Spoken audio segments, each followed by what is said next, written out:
शांति शांति।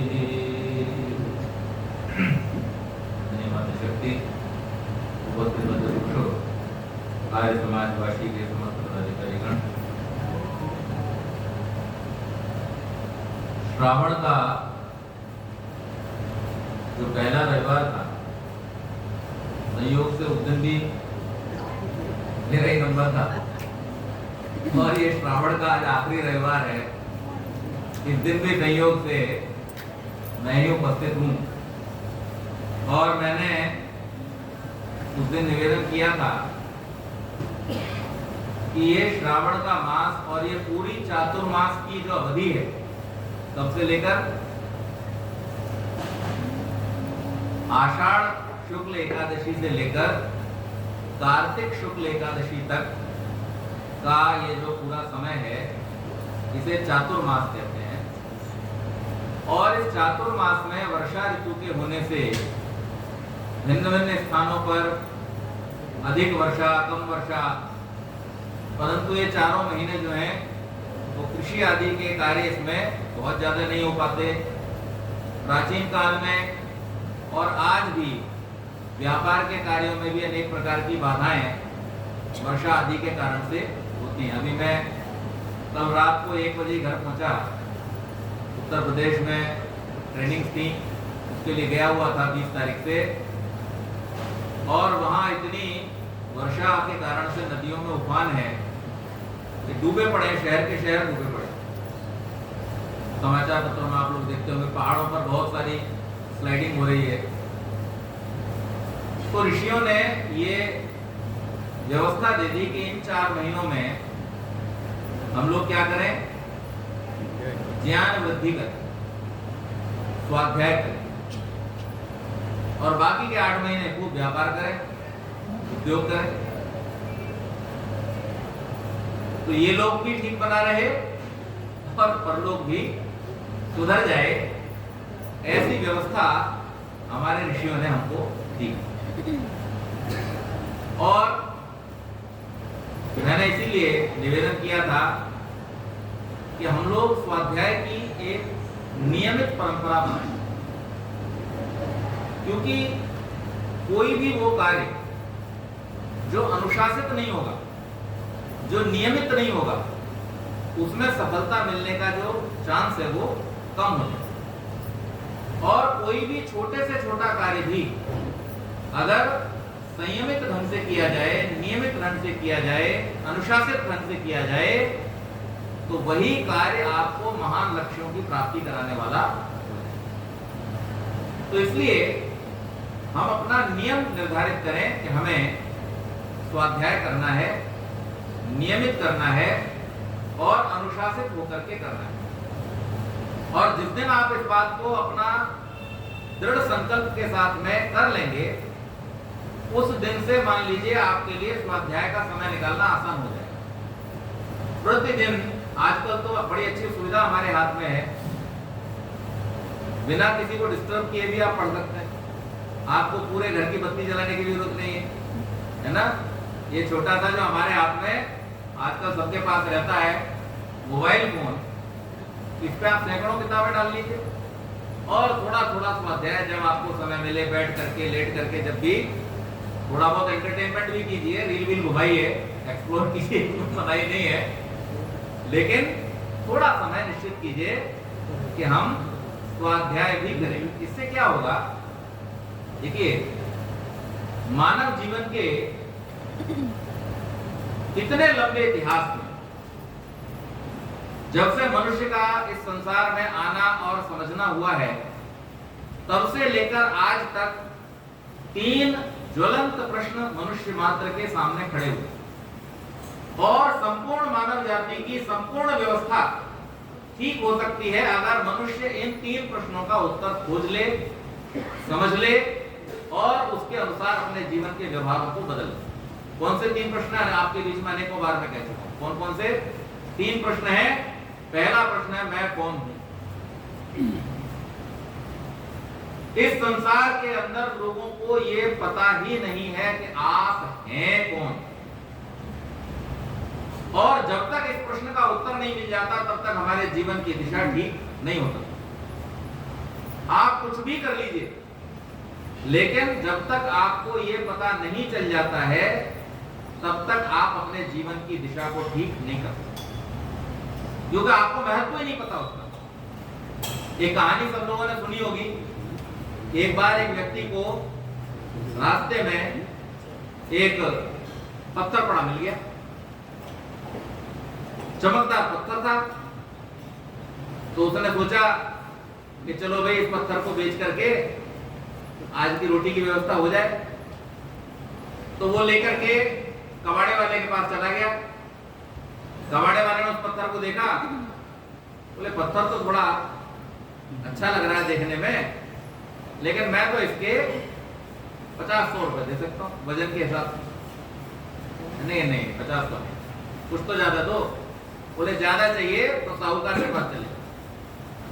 साहूकार के पास गए, सोचा कि भाई साहूकार अपने यहाँ, आपने देखा होगा ना बहुत सारे लोग एंटीक या ऐसे टेढ़े मेढ़ी चीजों को सजावट के सामान के हिसाब से चमकदार चीजों को रख लेते हैं साफ सुथरा करके। तो वहां पहुंच गया लेकर के कि भाई ये पत्थर मेरे पास है, आप मुझे इसका कुछ मूल्य दे दीजिए तो मेरा 1-2 दिन का भोजन आदि हो जाए। साहूकार ने उलट पलट के देखा, बोले हाँ देखने में तो अच्छा लग रहा है, शो पीस के काम आ जाएगा, चल ठीक है मैं तुझे 500 रुपए इसके देता हूं। तो इस व्यक्ति के मन में थोड़ा सा जागृति आई कि भाई एक 50 दे रहा था, इधर आ गया 500 रुपए दे रहा है, इसका मतलब कुछ और मिलना चाहिए। नहीं बाबूजी कुछ तो बढ़ाओ। बोले देखो ऐसा है, अब तो ज्यादा ही लग रहा है कि हीरा है, तो तुम चले जाओ जौहरी के पास, वही सही बता पाएगा, हम तो इससे ज्यादा नहीं देंगे, हमारे लिए पत्थर का टुकड़ा।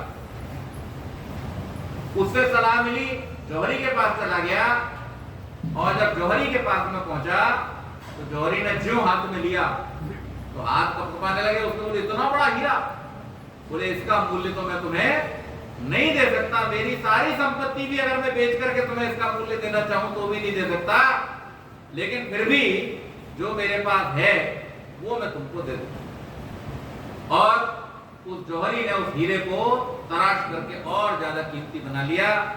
इसका भी पूरा जीवन सफल हो गया और उसका भी जीवन सफल हो गया। जब तक हमें मनुष्य जीवन की कीमत पता नहीं चल जाती, जब तक हमें यह पता नहीं चल जाता कि हमारे पास क्या है, तब तक हम उसका मूल्य नहीं समझ सकते, और जब तक हम मूल्य नहीं समझ सकते तब तक हम इसका लाभ भी नहीं उठा सकते। तो इसलिए मानव इतिहास में यह प्रश्न बहुत महत्वपूर्ण है, हर व्यक्ति को अपने आप से करना चाहिए, मैं कौन हूं। और दूसरा प्रश्न है जो मैं अक्सर दोहराता हूं आपके बीच में, मैं यहां क्यों हूं, what is the purpose of my life, क्यों आया हूं मैं यहां, इस संसार में मेरा आना क्यों हुआ है, क्यों मुझे भेजा गया है। यदि मैं खुद आया हूं तो क्यों आया हूं, और यदि मुझे भेजा गया है तो क्यों भेजा गया है। यह प्रश्न प्रत्येक व्यक्ति को अपने आप से करना चाहिए और इसका उत्तर ढूंढना चाहिए।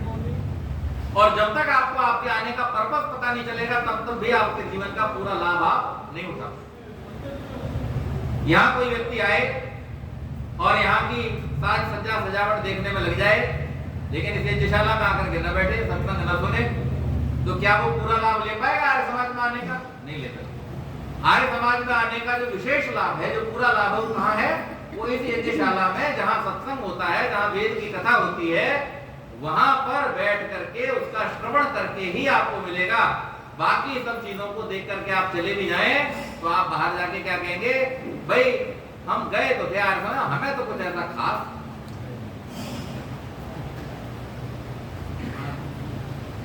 इसी तरह अधिकांश लोग जो इस संसार में रह रहे हैं वो क्या कहते हैं, वहां तो दुखी दुख है, इस संसार में कुछ मजा नहीं है, परेशानी ही परेशानी है। कारण क्या है? उन्होंने अपने आने के लक्ष्य को समझा। और तीसरा प्रश्न जो हमारे संसार की समस्त बाधाओं, समस्याओं, दुखों का निवारण कर सकता है, वो क्या है? मैं इस संसार से क्या लेकर जाऊंगा। इस एक प्रश्न को अगर हम अपने बच्चों के दिमाग में डाल दें और इसके उत्तर को उन्हें ठीक ठीक समझा दें और उन्हें प्रेरित करें कि कि तुम्हें खुद से इसके उत्तर पर मनन करना है, चिंतन करना है और इसको जान करके अपने जीवन के व्यवहारों का निर्धारित करना है।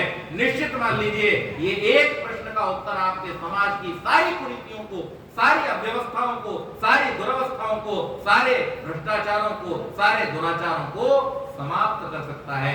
जिस दिन व्यक्ति ये रियलाइज कर लेगा मुझे यहां से लेकर के क्या जाना, चोरी हम वही तो करते हैं, बेईमानी हम वही तो करते हैं जहां कहीं ना कहीं हमारे मन के अंदर ये बैठा होता है कि अब ये मेरा हो गया। लेकिन जिस दिन हमें ये समझ में आ जाता है कि जो पुरुषार्थ पूर्वक कमाया है, जो इस संसार में आपने बिल्कुल पूरी ईमानदारी से कमाया है, वो भी आपके साथ जाने वाला नहीं है। जिस दिन ये रियलाइजेशन हो जाता है, जिस दिन ये अनुभव व्यक्ति को हो जाता है, उस दिन वो झूठ के, छल के, कपट के, लोभ के, पाप के, इन सब के कुमार्गों से हट करके केवल और केवल मात्र अपने जीवन के लक्ष्य को प्राप्त करने का तत्पर।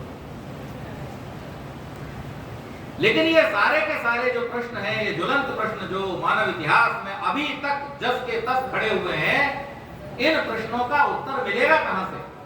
तो इन प्रश्नों का जो उत्तर मिलता है वो हमें मिलता है वेद में। संसार के किसी भी और ग्रंथ से आपको इन प्रश्नों का उत्तर नहीं मिल सकता है।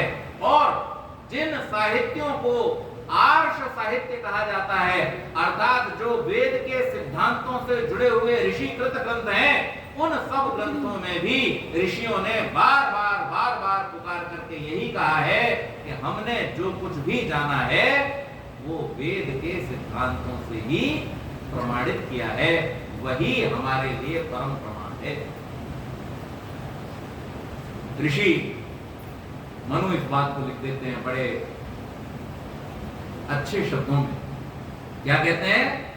धर्म जिज्ञासमाना नाम प्रमाणम परमम श्रुति। उससे पहले निर्देश देते हैं अर्ध कामेश्वर सक्तानम धर्म ज्ञानम विधीयते। इस संसार में आपका जीवन लक्ष्य क्या है? जीवन लक्ष्य को ही तो धर्म कहते हैं। धारणा धर्म इत्यादि, जिसके लिए आपने अपने इस चोले को धारण किया है या जिस कारण से आपको आपका ये चोला दिया गया है, वही कारण धर्म है। और अगर कोई व्यक्ति उस धर्म को समझना चाहता है तो उसके लिए क्या है? नियम क्या है? नियम है अर्थ कामेषु असक्तानाम। आपको अर्थ और काम के बंधनों से अपने आप को क्या करना पड़ेगा? थोड़ा सा मुक्त करना पड़ेगा। जब तक आप अर्थ और काम के प्रति सजग हैं और जीवन लक्ष्य के प्रति सजग नहीं है, आत्मचिंतन के प्रति सजग नहीं है, तब तक आपको धर्म का अर्थात अपने जीवन लक्ष्य का भान नहीं हो सकता। ये ऋषियों ने अनुभव करके लिख दिया। तो जिन लोगों की गति केवल अर्थ में, अर्थ तो करना चाहिए, उन्हीं महर्षि मनु ने यह भी लिखा है सवेरे सवेरे उठकर के ब्रह्म मुहूर्त में अर्थ का चिंतन करो। लेकिन वो अर्थ चिंतन के योग्य तो है कि क्या चिंतन करना है कि मेरे पास कहीं किसी गलत साधन से तो अर्थ नहीं आ रहा है, मैं किसी गलत तरीके से तो अर्थ नहीं कमा रहा हूं, या मेरा अर्थ कहीं मेरे लिए नाश का कारण तो नहीं बन रहा है, मेरे लिए चिंता का कारण तो नहीं बन रहा है। ये विचार प्रत्येक व्यक्ति को तो करना चाहिए, लेकिन अर्थ के लिए ही अपने जीवन को समर्पित कर दे ऐसा नहीं करना चाहिए। कामनाओं के लिए ही अपने जीवन को झोंक दे ऐसा नहीं करना चाहिए। और ऐसा होता कब है? तो हम जब किसी वेद की शरण में जाते हैं तो वेद हमें निर्देश देता है इस संसार में 3 बातों को ठीक ठीक जान लो। 3 चीजों को ठीक ठीक जान लो। कौन सा? एक है उपास्य, क्योंकि मुक्ति का साधन क्या है? उपासना। ज्ञान, कर्म, उपासना। वेद का विषय क्या है? ज्ञान, कर्म, उपासना। ज्ञान के अंदर विज्ञान, तकनीक आदि सब कुछ आ जाता है। कर्म के अंदर उस सारे ज्ञान और तकनीक का इंप्लीमेंटेशन आ जाता है, उसका कर्म रूप आ जाता है। और फिर इन दोनों के पश्चात हम जब परमात्मा के निकट बैठ करके अपने जीवन की उन्नति के लिए प्रार्थना करते हैं तो वो उपासना है। तो उपासना, ज्ञान और कर्म, ये 3 विषय हैं।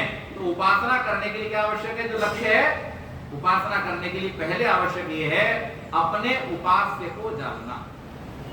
आप किसकी उपासना करना चाहते हो ये आपको पता होना चाहिए। दूसरा, उपासक। उपासक कौन है? आप स्वयं। आपको उपासना करनी है, जिसकी करनी है वो उपास्य है, जिसको करनी है वो उपासक है। और तीसरी चीज की जरूरत पड़ेगी, क्या? साधन। तीसरी चीज क्या चाहिए? बिना साधन के तो नहीं कर सकते, तो तीसरी चीज है साधन। इसी को अगर हम और दार्शनिक भाषा में कहते हैं तो क्या? ईश्वर, जीव और प्रकृति। ईश्वर उपास्य है, जीव उपासक है और प्रकृति साधन है।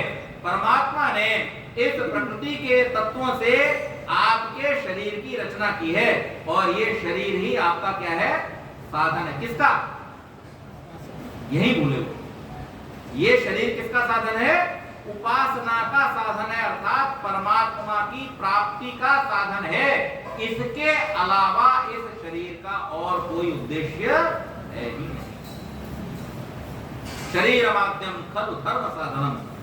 आपके धर्म को साधने के लिए, आपके धर्म की प्राप्ति के लिए आपको ये शरीर दिया गया है। आप में से कोई ऐसा व्यक्ति नहीं है, बड़े से बड़ा योगी, बड़े से बड़ा धर्मात्मा, बड़े से बड़ा उद्योगपति, बड़े से बड़ा विद्वान भी इस बात का दावा नहीं कर सकता कि मैं अपनी चॉइस से इस शरीर में आया। कोई नहीं। ये शरीर आपको दिया गया है और जब ये शरीर आपको किसी ने दिया है तो फिर नियम भी किसका काम करेगा? उसी का नियम काम करेगा। तो जब उसने आपको ये शरीर दिया है, अन्यों को अन्य शरीर दिए हैं। आप देखिए, चींटी का भी अपना शरीर है।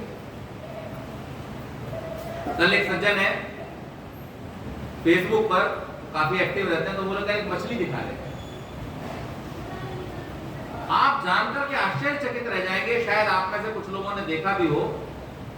वो मछली पूरी तरह से ट्रांसपेरेंट, पूरी तरह से उन्होंने हाथ में ले रखी थी और पानी में जाने के बाद उसका पता भी नहीं चलता था, पूरी ट्रांसपेरेंट। लेकिन शरीर की बनावट पूरी, उसके फिल्स भी थे, उसकी आंखें भी थी, उसका शरीर भी था, पूंछ भी थी, सब कुछ था, लेकिन इतना ट्रांसपेरेंट था जैसे कांच होता है, जैसे पानी होता है। इतनी ट्रांसपेरेंट वो मछली, यानी कि उसके आर पार का पानी तो दिखाई दे रहा था, लेकिन उसके शरीर में बहने वाला खून, नस, नाड़ियां, हड्डी कुछ भी दिखाई नहीं दे रहा था। ये परमात्मा की व्यवस्था है।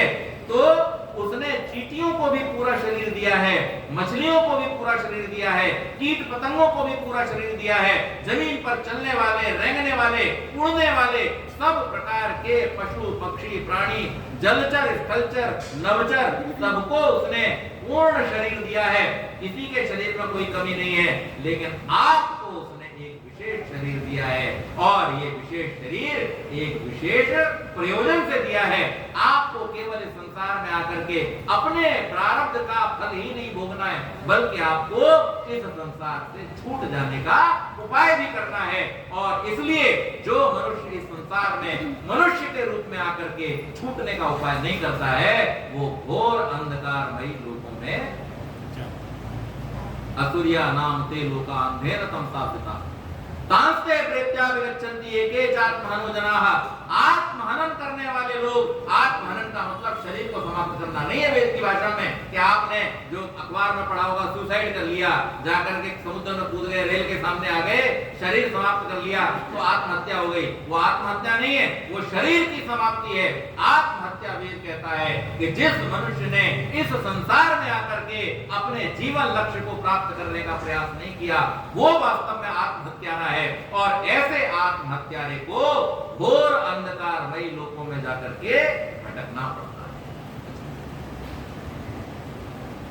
तो ये परमात्मा की वाणी जो वेद है, ये हमारे लिए पथ प्रदर्शक है, ये हमारा मार्गदर्शक। और जितने भी संसार के बड़े बड़े वैज्ञानिक हुए हैं, ऋषि हुए हैं, उन सबने इस बात को स्वीकार किया है, पूरी तत्परता के साथ किया। महर्षि कणाद, इन्होंने कौन सा दर्शन लिखा? वैशेषिक दर्शन लिखा। वैशेषिक दर्शन क्या है? इस संसार में पदार्थों की व्याख्या करने वाला, पहला परमाणु सिद्धांत देने वाला जो दर्शन है वो कौन सा है? कणाद मुनि का वैशेषिक दर्शन है। वैशेषिक दर्शन में भी कणाद मुनि क्या घोषणा कर रहे हैं कि जो कुछ भी है उस सबको मैंने वेद से प्रमाणित किया है।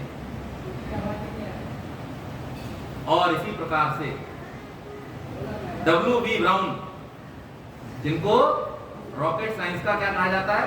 पिता कहा जाता है, जनक कहा जाता है। उनके गुरु हरमन क्या कहते हैं? हरमन एक बहुत बड़ी बात है। हरमन कहते हैं कि इन जितने भी सिद्धांतों पर हम इस रॉकेट साइंस में काम कर रहे हैं। रॉकेट साइंस क्यों? क्योंकि विश्व का सबसे कठिन विज्ञान, अंतरिक्ष में जाने का विज्ञान।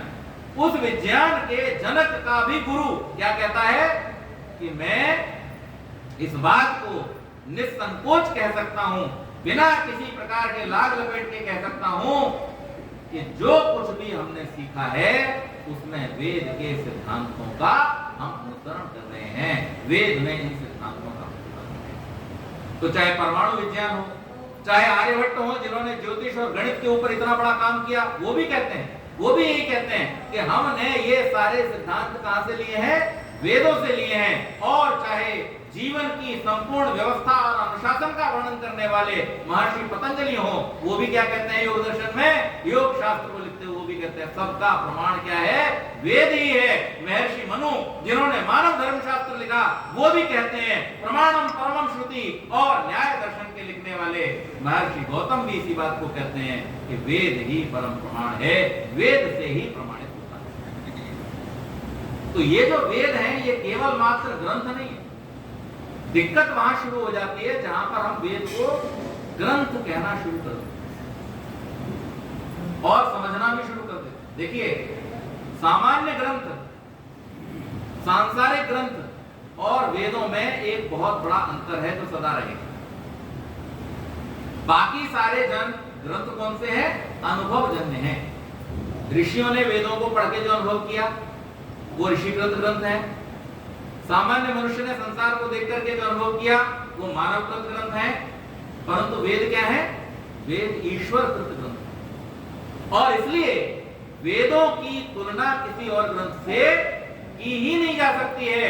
वेदों में जिन सिद्धांतों और जिस प्रकार से इस संसार का वर्णन है उस प्रकार से अन्य कहीं हो ही नहीं सकता। मनुष्य तो जो वर्णन करेगा उस वर्णन में कहीं ना कहीं कोई ना कोई कमी छूट जाएगी। कैसे छूट जाएगी आपको बताता हूं। किसी गुलाब के फूल पर लिखी हुई सबसे सुंदर कविता भी क्या गुलाब के फूल से ज्यादा खूबसूरत हो सकती है? क्या चंद्रमा के ऊपर लिखा गया खंड काव्य चंद्रमा के दर्शन से ज्यादा शांति और शीतलता आपको प्रदान कर सकता है? नहीं कर सकता। और सूर्य की रश्मियों के ऊपर लिखे गए बड़े बड़े महाकाव्य भी आपको सूर्य के जैसे प्रकाशित नहीं कर सकते हैं। इस संसार का कोई भी मनुष्यकृत ग्रंथ, कोई भी मानवकृत काव्य, कोई भी मानवकृत किसी प्रकार का भी लेख आपको वो संतोष, वो ज्ञान और वो सौंदर्य प्रदान नहीं कर सकता, वो आनंद प्रदान नहीं कर सकता जो परमात्मा ने इस सृष्टि में किया है। हम तो सब उनको देख करके अपनी बुद्धि के अनुसार उनका वर्णन करते हैं। लेकिन वही जब वेद सूर्य के विषय में कहता है, जब वेद अग्नि के विषय में कहता है, जब वेद परमात्मा के विषय में कहता है, जब वेद आत्मा के विषय में कहता है, जब वेद धर्म के विषय में कहता है और जब वेद प्राणी मात्र के कल्याण की भावना को जागृत करने के विषय में कहता है, तो उससे ज्यादा प्रामाणिक, उससे ज्यादा श्रेष्ठ, उससे ज्यादा आत्मोन्नति करने वाला और उससे ज्यादा आनंद प्रदान करने वाला कुछ भी इस संसार में नहीं। और इसीलिए वेद स्वयं इस बात की घोषणा करता है, देवस्य पक्ष काव्यम न ममार्य न चीरति। ये देव अर्थात उस परमात्मा का जो काव्य है ये कभी भी आउटडेटेड होगा नहीं। ये यूनिवर्सल है, ये शाश्वत है, इससे काल है, ये काल से परे है। ये ज्ञान सदा और सर्वदा परमात्मा में स्थिर रहता है। और जो व्यक्ति उपासना के माध्यम से अपने आप को परमात्मा से जोड़ता है उसी को ये ज्ञान प्राप्त हो जाता है, उसी को आनंद प्राप्त हो जाता है। आप किताबों के माध्यम से क्या शब्द ज्ञान तो प्राप्त कर सकते हैं, लेकिन शब्द ज्ञान का आनंद आप तब तक प्राप्त नहीं कर सकते जब तक आप उसके ऊपर चिंतन न करें, उसके ऊपर मनन न करें। और चिंतन और मनन करने के बाद भी आप आनंद अधूरा प्राप्त कर पाएंगे अगर आप परमात्मा की उपासना न करते हो। लेकिन ध्यान रखना, मैं अपने अनुभव की बात बताता हूं, जब मैं एक एक मंत्र एक जगह बोल रहा होता हूं, उसके अर्थ पर विचार करते हुए मेरे रोंगटे खड़े होने लगते हैं अनेक बार। क्यों होने लगते हैं? अभी भी हो रहे हैं चर्चा कर करके। ये इसलिए होने लगते हैं क्योंकि जब आप उसके आनंद में डूब जाते हैं, जब आप उस परमात्मा के साथ घंटा 2 घंटा बिता लेते हैं, तब आपको वो आनंद मिलता है जो संसार की किसी वस्तु में आपको मिल सकता। और जिसने उसको आनंद को अनुभव नहीं किया, वो व्यक्ति इस संसार में आकर के भी अपने जीवन को व्यर्थ ही गंवा रहा है। जैसे अगर कोई व्यक्ति आपको आज ऐसा मिल जाए जो आपसे कहे, भाई ये आप आम बात करते रहते हो, ये आम क्या होता है? तो आप सीधे उससे क्या कहोगे? भैया अब तक का सारा जीवन तो तुमने चिपकाई गंवा दिया, आम नहीं जानते। अरे आम तो सब जानते हैं। वो कहेगा भाई मैं नहीं जानता, मैंने नहीं देखा है। आप क्या हो, कैसा आदमी है, इसने आम नहीं खाए? क्यों? फिर वो आपसे पूछ ले, अच्छा आपने तो खाया, आप बताओ मुझे कैसा होता है। चलो मैं आपके मुंह से सुन के तरफ हो जाऊंगा, फिर क्या बताओ? बोलो, बता सकते हो?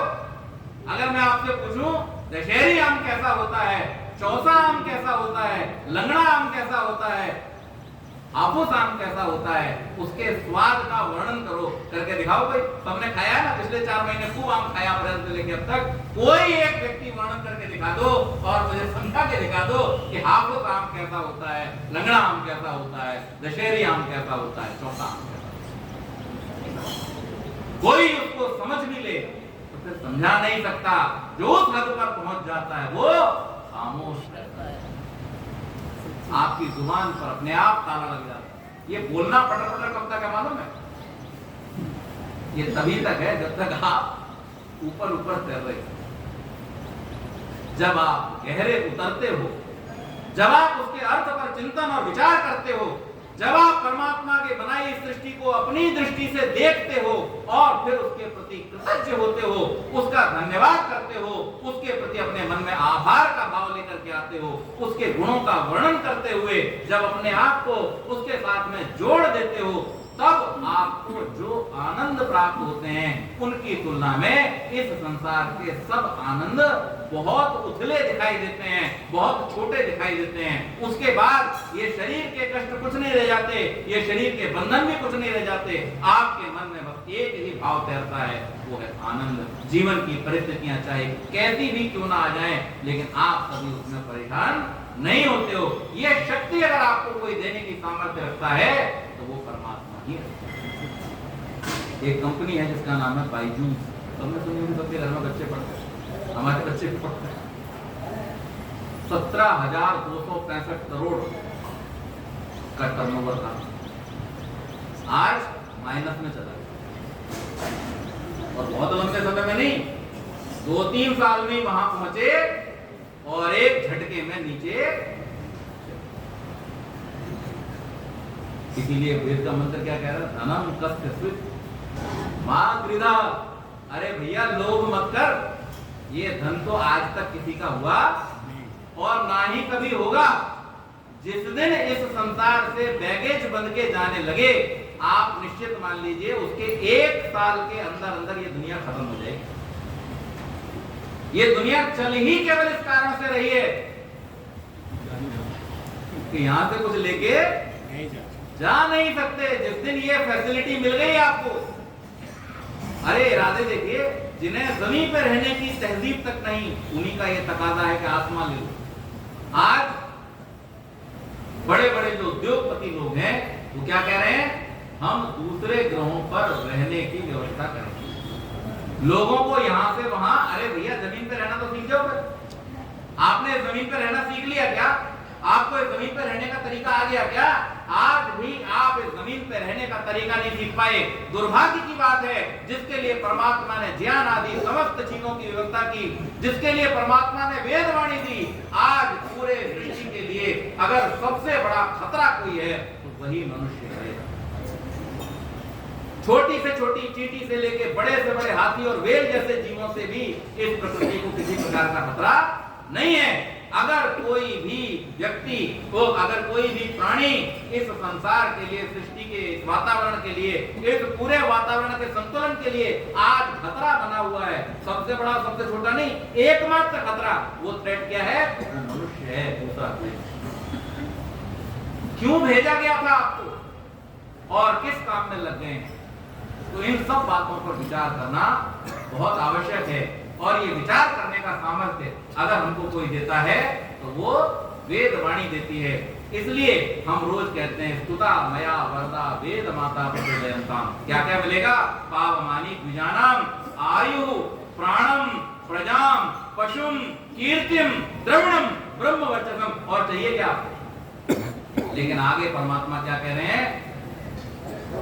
मह्यम दत्वा व्रत ब्रह्मलोकम, कि तुम ये सब प्राप्त तो करो, लेकिन अगर तुम अपने लक्ष्य की ओर आगे बढ़ना चाहते हो, जीवन के उद्देश्य को प्राप्त करना चाहते हो, तो फिर ब्रह्मलोक की तरफ व्रजत करने के लिए, आगे बढ़ने के लिए मह्यम दत्वा, ये जो कुछ प्राप्त किया ये सब मुझे सौंप दो। इसीलिए महर्षि पतंजलि कहते हैं ईश्वर प्रणिधान। यम और नियम में अंत में क्या रखा? क्योंकि उपासना का मार्ग बिना ईश्वर प्रणिधान के शुरू ही नहीं होगा। आपके सब आसन और प्राणायाम व्यर्थ हो जाएंगे। क्यों व्यर्थ हो जाएंगे? मैं व्यर्थ इसलिए कहता हूं और बड़े विश्वास पूर्वक इस बात को कहता हूं, बड़ी जिम्मेदारी के साथ कहता हूं, केवल मात्र ऐसे नहीं कह रहा, आपके द्वारा किए गए सारे आसन प्राणायाम और व्यायाम व्यर्थ हो जाएंगे। आपके द्वारा किए जाने वाले सब आहार व्यर्थ हो जाएंगे अगर आपने अपने चरित्र के अंदर यमों और नियमों का पालन नहीं किया। क्योंकि आपको साधना के मार्ग पर ले जाने के लिए जो आवश्यक है वो तो क्या है? यम और नियम है। जिसने अपने जीवन में अहिंसा को नहीं अपनाया, जिसने अपने जीवन में सत्य को नहीं अपनाया, जिसने अपने जीवन में ब्रह्मचर्य को नहीं अपनाया, जिसने अपने जीवन में अस्तेय को नहीं अपनाया, जिसने अपरिग्रह, शौच और संतोष को नहीं अपनाया, और इन सब के पालन के लिए जिसने अपने जीवन में अपने आप को तपस्वी नहीं बनाया, ऐसा व्यक्ति कभी भी न तो स्वाध्याय कर सकता है और ना ही वो ईश्वर के प्रति समर्पण कर सकता है। तो ईश्वर प्रणिधान, और ईश्वर प्रणिधान के बाद में साधन अर्थात जो क्या है? धारणा, ध्यान और समाधि। इनको क्या कहा है महर्षि पतंजलि ने?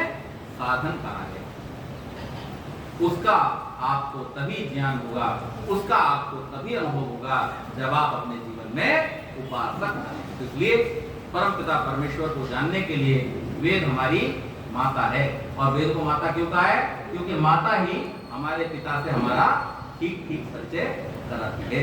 माता ही जानती है कि पिता कौन है, कोई और नहीं जानता। इसलिए उस माता के पास जाओ, वो बताएगी तुम्हारा पिता कौन है। और माता पुकार पुकार करके कह रही है कि परम पिता परमेश्वर ही हमारा सच्चा पिता है। सांसारिक पिता तो एक जन्म के बाद में छूट जाते हैं, लेकिन जो युगों युगों से, सदा से, सृष्टि के आदि से लेकर के सृष्टि के अंत तक और सृष्टियों के संचालन में भी सदैव हमारा पिता बना रहता है, जो स्थायी पिता है वो परमेश्वर है। वही हमें सब कुछ देता है, उसी से हमें सब कुछ प्राप्त होता है। तो हम उस परमेश्वर को जानें, उसकी उपासना करें और अपने जीवन में उसको धारण करने का प्रयास करें, तभी हमारा सच्चा कल्याण हो सकता है, तभी हमारे धर्म का पालन हो सकता है, तभी हमारी उन्नति हो सकती है। तो ये श्रावण का मास माता जी स्वाध्याय के लिए आता है। और ये जो परंपरा है, मासों के नाम जो रखे हुए हैं, ये हमारे ऋषियों ने बड़ा विचार करके नक्षत्रों के नाम पे रखे हैं ना। तो इसी प्रकार से चित्रा के नाम पे चैत्र आता है, विशाखा के नाम पे वैशाख आता है, आषाढ़ा के नाम पे आषाढ़ आता है, ज्येष्ठा के नाम पे ज्येष्ठ आता है। ऐसे एक श्रवण नक्षत्र उसके नाम पे ये श्रावण मास आता है। तो इनका जो नामकरण है वो तो नक्षत्रों के नाम पे, सारे 12 महीनों। लेकिन जो चातुर्मास का विधान है ऋषियों ने जो किया है, वो स्वाध्याय के लिए, वेद के पठन पाठन के लिए कहा है। और वेद स्वयं क्या कहता है वो भी सुन लीजिए, उसके बाद मैं समाप्त करूंगा। वेद स्वयं कहता है दुहे सायं, दुहे प्रातः, दुहे मध्यम दिनम करी, और दोहा ये अत्यंती तान विद्वान उपदस्तुतः, कि मैं सुबह, शाम, दोपहर जब मुझे समय मिले तब इस वेद रूपी गाय का दोहन करूं। और इससे जो बढ़िया बढ़िया दोहन करके मुझे पदार्थ प्राप्त होते हैं, उनसे मैं अपने जीवन का निर्माण करूं। तो ये वेद माता हमें सदैव पालन और पोषण देने वाली है। हम इसके साथ जुड़ें और अपने जीवन को करें। ये थोड़ी सी बात मैंने आज के संदर्भ में कही। निश्चित रूप से आप लोग इससे थोड़ा सा प्रेरणा लेकर के अपने जीवन में स्वाध्यायी बनेंगे और अपने जीवन की उन्नति करेंगे। बहुत बहुत धन्यवाद।